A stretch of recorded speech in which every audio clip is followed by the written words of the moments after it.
Halo semuanya, Assalamualaikum. Perkenalkan nama saya Dr. Ria. Jadi hari ini saya mau membahas mengenai Dr. L. Saya nggak ikut-ikutan, maksudnya menjudge apakah beliau salah atau benar. Tapi saya ingin membahas lebih ke kata-kata yang beliau lontarkan secara pandangan medisnya. Jadi kita akan coba membahas untuk lebih mendetil apakah kata-kata yang beliau lontarkan ini memang sesuai teori atau tidak.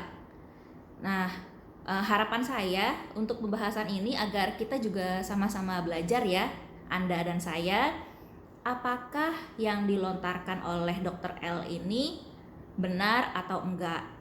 Apakah memang selama ini yang kami jalankan salah atau kata-kata Dr. L sebenarnya yang kurang tepat gitu. Untuk yang pertama, saya ingin menjelaskan dulu mengenai profesi kedokteran di Indonesia. Profesi kedokteran merupakan profesi yang dijalankan oleh seseorang yang telah menjalani pendidikan kedokteran. Jadi profesi kedokteran itu kan ada kedokteran umum, kedokteran gigi, kedokteran hewan. Dimana kalau untuk yang manusianya kita harus melalui dulu kedokteran umum, sekolah dulu teori 3,5 tahun, terus kita koas, terus kita internship, melakukan ujian kompetensi. Setelah ujian kompetensi ini kita baru bisa mengurus surat tanda registrasi kalau lulus ya ujian kompetensinya, kalau enggak kita nggak bisa ngurus. Nah, udahnya kalau sudah mengurus STR, kita baru bisa mengurus yang namanya surat izin praktek. Untuk STR sendiri, kenapa sih harus mengurus? Yaitu satu, kita biar bisa izin praktek ya. Terus yang kedua, biar kita terdaftar secara legal, secara sah selain di ID juga di Kemenkes, di mana nanti juga itu mereka kan juga berhubungan dengan WHO. Istilahnya kita benar-benar diakui gitu sebagai dokter. Nanti kita bisa mendapatkan izin juga untuk melakukan tindakan medis, untuk praktek dan lain sebagainya. Istilahnya gelar dokter kita tuh bisa diakui dan bisa kita pakai. Kalau seandainya ada seorang dokter yang mungkin lulus nih kuliahnya tapi STR-nya nggak berlaku atau dia nggak ngurus STR, itu gimana? Tentu beliau itu sebenarnya kalau disebutkan gelar dokternya mungkin antara di area abu-abu ya. Jadi istilahnya tuh nggak boleh melakukan tindakan medis, kemudian tidak terdaftar secara resmi juga di kedokteran Indonesia maupun dunia. Kemudian ya dokter tersebut tentu dianggapnya tidak kompeten karena istilahnya tidak melalui kompetensi atau ujian standarisasi deh gitu. Nah, kalau misalkan nggak ada STR, apakah nggak boleh praktek? Ya tentu saja kalau praktek dokternya disebutkan tidak boleh karena tidak memiliki SIP ya, karena kan nggak ada STR, nggak bisa mengurus SIP. Tapi kalau tetap praktek gimana? Ya tetap praktek, kalau sebagai dokternya tentu saja disebutnya nanti bisa malpraktek karena nggak punya izin. Kalau seandainya misalnya ambil anti-aging atau beautician, tentu kita sebutnya bukan sebagai dokter tapi sebagai beautician atau seperti ahli kecantikan gitu. Tapi bukan dokter kecantikan karena kan gelar dokternya itu nggak bisa dipakai gitu. Lalu kita akan masuk sedikit nanti sambil kita kita dengerin kata-katanya si Dr. L itu ya, sambil kita bahas potong sedikit-sedikit. Nah, karena saya kan juga mendalami semua dasar-dasar lab dunia. Nah, salah satu lab itu ada Pak yang mirip persis dengan PCR. Kita bahas sedikit mengenai dasar-dasar lab dunia. Jadi lab itu kan laboratorium ya, atau istilahnya tuh pemeriksaan penunjang. Jadi kalau untuk tiap dokter itu waktu kita sekolah teori itu kami wajib belajar mengenai laboratorium. Istilahnya tuh apa aja sih yang pemeriksaan-pemeriksaan yang dilakukan. Kalau dokter umum tentu ya lebih ke yang sering dilakukan seperti pemeriksaan darah rutin atau seperti pemeriksaan di mikroskop gitu ya untuk melihat kayak mikroba, parasit. Jadi selain belajar mengenai teori tulisan-tulisan dan angka-angkanya, biasanya selama teori itu juga kami belajar bagaimana cara pengambilan sampel, misalnya cara mengambil darah untuk cek darah rutin misalnya, atau misalnya juga kita mengambil juga sampel misalkan dari kotoran atau dari air seni, itu juga kita melakukan di laboratorium yang ada di kampus-kampus, umumnya begitu, dengan diajar tentu saja dengan dokter spesialisnya, misalnya dokter spesialis laboratorium ya, dokter ahli patologi klinis atau ahli dokter spesialis mikrobiologi gitu, itu yang membimbing dalam pengambilan sampelnya, menjelaskan mengenai maksud dan tujuan, tentu saja nanti hasil apa yang kita akan lihat, bagaimana cara pembacaannya sampai kemungkinan mengarah ke diagnosanya apakah sesuai dengan pemeriksaan dan juga tanya-tanya kita ke pasien, biasanya begitu. Jadi kalau laboratorium dunia itu banyak sekali ya, bisa sampai ratusan pemeriksaan, mulai dari darah, dari air pipis, dari kotoran kita, mulai dari juga napas, dari muntahan, kemudian dari ronsen, dari bisa swab juga, kemudian bisa dari ronsen sendiri kan ada banyak macam tuh, ada yang CT scan, ada yang MRI, ada belum scan-scan yang lain. Berarti kalau misalkan bisa menguasai semua laboratorium dunia, berarti luar biasa sekali. Mantap. Dengan teknik di swab artinya kan mengusap sel mukosa. Nah itu tidak akan mungkin kalau ketemu virus. Nah, kita bahas sedikit mengenai teknik swab. Teknik swab itu ya dari bahasa Inggris ya. Jadi kita swab atau kita hapus, melakukan hapusan gitu, usapan gitu ya.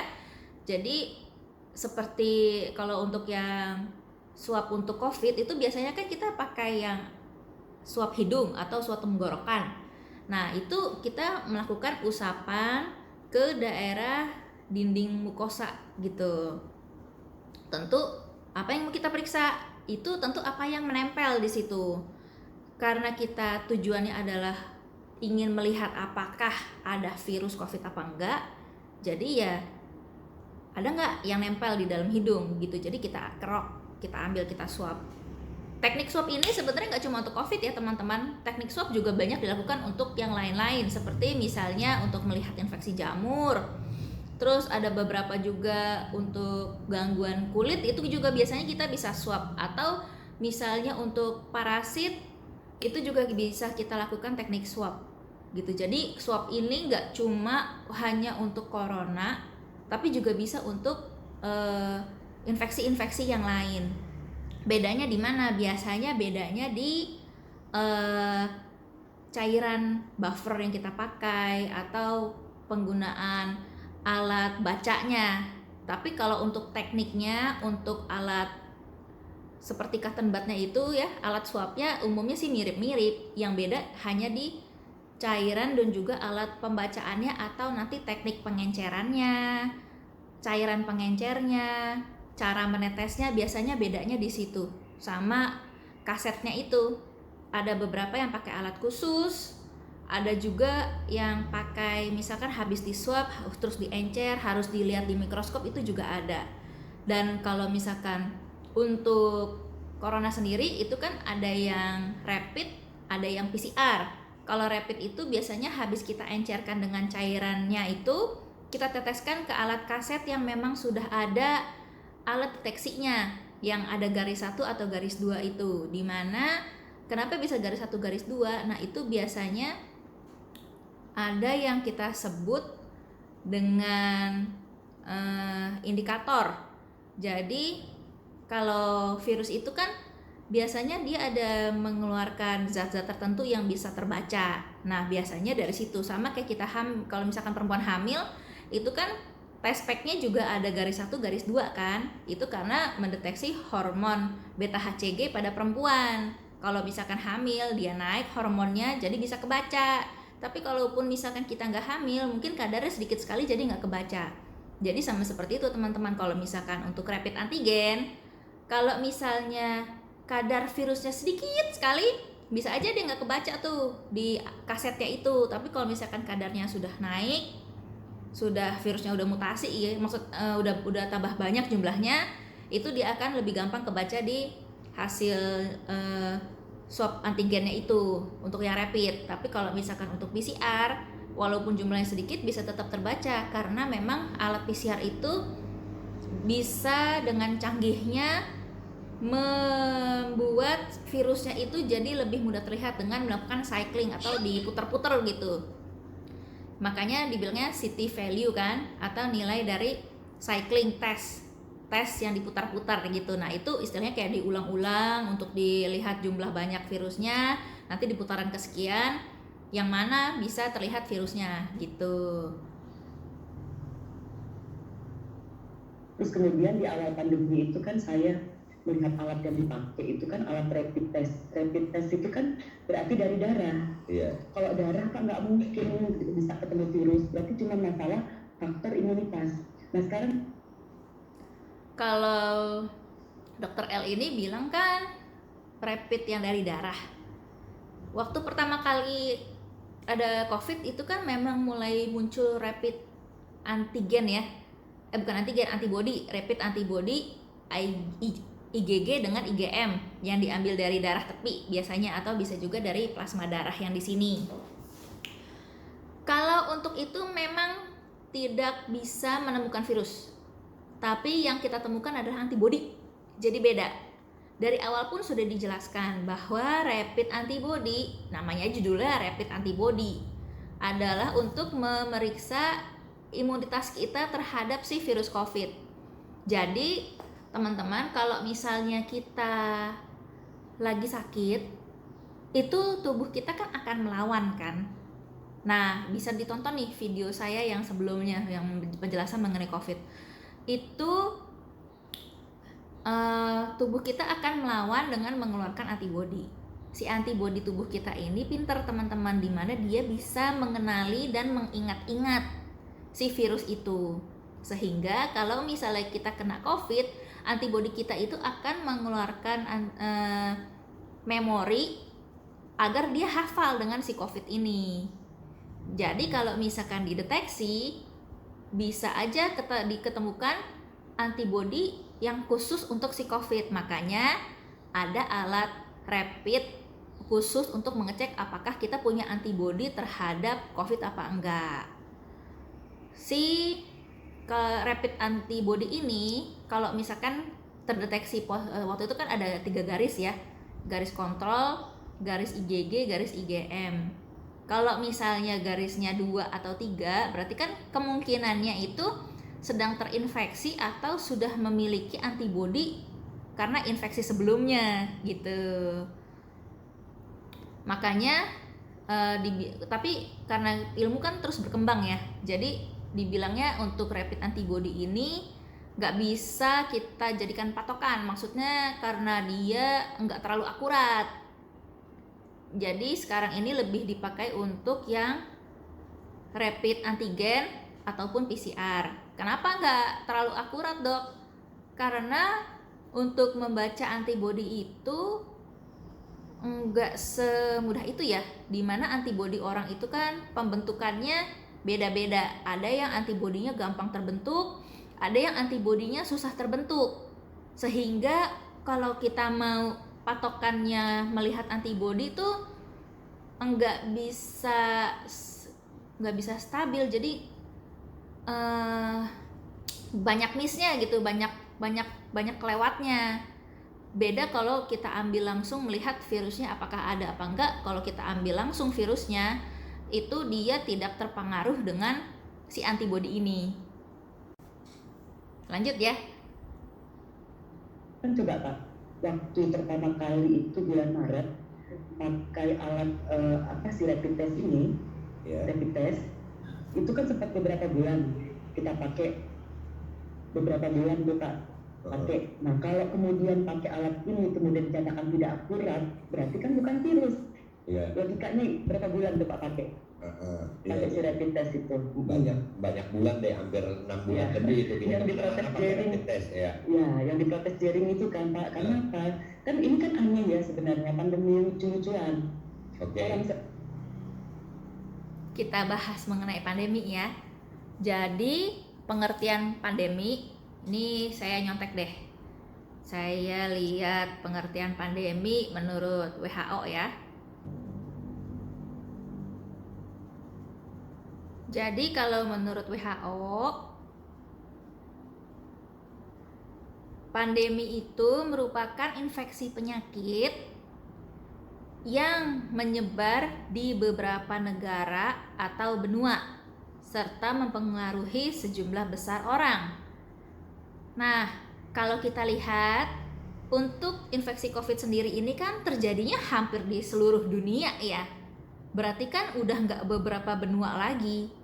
Makanya definisi pandemi dengan kondisi kasus COVID sekarang ya cocok dong. Makanya bisa disebut pandemi corona gitu. Diurusin, dicari-cari pakai alat. Itu alat bilang positif atau reaktif, Anda terpapar virus. Oke. Nah, tapi orang yang sakit di rumah sakit itu ditelantarkan, harus nunggu dulu apa kata alat, coba Pak. Nah, di yang kalimat ini dokter bilang bahwa orang sehat dikejar-kejar pakai alat. Alatnya bilang positif, dibilang sakit. Kalau menurut saya sebenarnya sih kalau alatnya positif berarti mungkin ini kali ya rapid antigennya positif. Sebetulnya kita bilang sakit belum tentu karena ada definisi yaitu OTG, orang tanpa gejala. Jadi terlihatnya sehat tapi rapidnya positif. Kenapa dikejar? Tentu biar tidak menularkan dong ke yang lainnya. Kalau dia OTG bisa aja virusnya ada tapi dia nggak ada gejala, dia menularkan tuh ke sekelilingnya. Yang gawat apa? Yang gawat kalau misalnya menularannya ke orang yang rentan, yang punya penyakit seperti kencing manis, darah tinggi, gangguan imunitas yang rendah, anak-anak, ibu hamil, menyusui. Nah mereka ini yang mudah sekali terjadi COVID berat atau sampai meninggal. Kalau yang dewasa muda yang cenderung daya tahan tubuhnya kuat ya, mungkin sekali hanya OTG saja atau gejalanya ringan kayak batuk pilek biasa gitu. Jadi dikejar-kejar bukannya untuk mencari sensasi, enggak, tapi justru agar yang sehat atau OTG-nya ini tapi positif rapidnya itu agar mereka tidak menularkan ke yang lain sehingga tidak jatuh banyak lagi korban nyawa gitu. Lalu yang sakit di rumah sakit kenapa ditelantarkan, Dok? Penting sekali untuk mengetahui kondisi sebenarnya di rumah sakit. Ya. Bukannya ditelantarkan. Sekali lagi bukan ditelantarkan. Tetapi karena di rumah sakit itu kita punya sistem penyaringan atau sebutnya triase. Triase ini kita memilih mana yang istilahnya tuh lebih harus ditangani duluan. Andai kata ada pasien satu keluhannya demam batuk pilek, yang satu lagi demam batuk pilek nggak sadar, mana yang mau kita dahulukan? Tentu yang kondisinya lebih membahayakan nyawa dengan kondisi yang tidak sadar. Tentu yang demam batuk pilek ini usahakan bersabar, bukannya tidak dilayani, tapi maksudnya diurutkan sesuai kegawat daruratan. Walaupun mungkin si demam batuk pilek ini datangnya nomor 1 gitu, karena di unit gawat darurat ya, namanya aja unit gawat darurat. Tentu yang didahulukan ini yang dengan kondisi gawat daruratnya ini. Tapi karena kemarin ini kan sempat kasusnya terjadinya luar biasa sekali ya. Tentu kapasitas atau kemampuan menampung rumah sakit ini enggak sebanding tuh dengan jumlah pasien yang datang. sehingga menunggunya tentu lebih lama, makanya ada yang ngantri sampai berapa jam, ada yang sehari, ada yang 2 hari, bahkan rumah sakit harus sampai buka tenda darurat gitu, karena ya tidak mampu menampung dalam waktu cepat, tapi kan endingnya tetap dilayani kan gitu. Jadi bukannya tidak dilayani ya teman-teman, jangan salah mengerti. Nah, Gimana otaknya? ya itu memang kita ini lagi melawan itu dong. Kita Iya. lagi melawan itu. Mudah-mudahan ya, mudah-mudahan ini podcast insya Allah bisa didengar banyak orang. Ya. Sebenarnya positif ini atau negatif itu tergantung alat ya dok. Iya, tergantung. Ya, memang penentunya kan alat, Pak. Siap. Tapi gini, logikanya aja di kedokteran itu tidak pernah mengajarkan bahwa boleh menjadikan alat sebagai diagnosa utama. Selalu anamnesa, harus ada keluhan dulu, Pak. Anda datang kenapa keluhannya? Sementara ini, Pak, OTG, ya kan orang tanpa gejala dibilang sakit terpapar virus hanya karena alat bilang positif. Masuk akal nggak? Nggak, Mas? Nah, ini kita kembali lagi ya ke yang tadi saya sebutkan, bahwa OTG itu kita bukannya dibilangnya sakit ya teman-teman ya, tapi OTG itu kita sebutkan dia memiliki virusnya walaupun mungkin belum terjadi infeksinya gitu. Sehingga OTG ini penting kita deteksi agar dia tidak menularkan ke yang lain-lain. Lalu benar nggak sih dok kalau penentuan untuk COVID itu dari alat? Kalau saya bilang dibilang benar sekali, benar. Tapi kalau dibilang salah, ya nggak juga. Karena memang betul untuk kita diajarkan teori kedokteran, menegakkan diagnosa penyakit itu kalau anamnesa atau cara bertanya kita bagus, kita udah tahu tuh jalurnya kemana penyakitnya ini pasien. Sehingga kalau kita anamnesanya bagus, kita 70% yakin dia memiliki penyakit tersebut. Pemeriksaan tambahan misalnya swab antigen atau PCR itu semakin meyakinkan bahwa diagnosa kita tuh benar gitu. Lalu kenapa harus PCR dok? Karena itu yang disebutkan paling akurat gitu. Jadi bukannya kita sembarangan ngetes begitu ya teman-teman ya. Masuk akal. Iya, Masuk akal. makanya. Masuk akal. Nah, jadi dari ilmu kedokteran ini kan Udah melenceng, Pak. ya saya sendiri dok, saya sendiri ini minta maaf. Saya sendiri bingung sama COVID ini, dokter. Di mana-mana kita dibatasin. Saya juga nggak suka pakai masker dok. Saya sama kayak dokter. Nah, apa gunanya masker gitu? Virus ini kan kecil. Virus ini kecil. Dia Kalau masuknya lewat airborne, Pak, kenapa cuma hidung? Kan dari kuping, mata, Kuping. semua harus ditutup. Iya makanya. Untuk penggunaan masker kok cuma hidung dan mulut aja dok? Kan airborne.